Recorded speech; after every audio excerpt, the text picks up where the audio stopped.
Hello. Today I was asked twice why I was not worried about oversizing a sewage pump.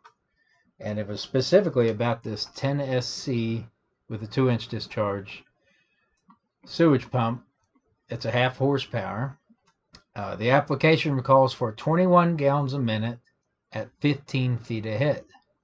Okay, and that's taken from a static head of 12 feet and a linear pipe of 323 feet.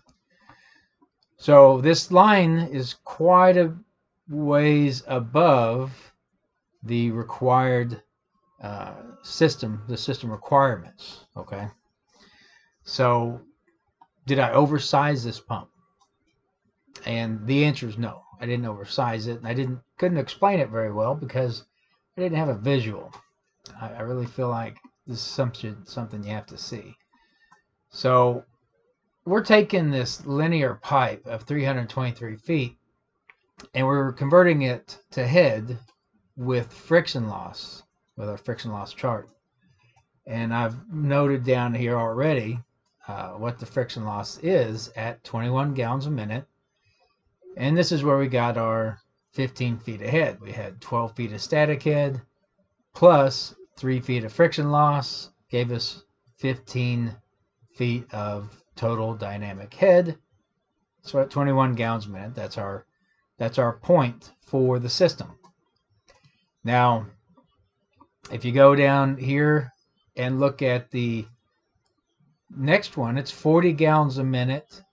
The friction loss of the same system, 323 feet of linear 2-inch pipe, at 40 gallons a minute, it's 8 feet ahead. So I'm going to chart that. So 40 gallons a minute plus our 12, what's that give us? It's 20. So here's 40, 12 plus 8, that's friction loss, 8. And we have 20 feet of vertical lift. Well, that's right on the line there. If we go 60 gallons a minute, we add 18 feet of friction loss. So 18 plus 12, that is a total of 30 feet of total dynamic head. Now you see what's happening as the flow rate goes up, the curve goes up.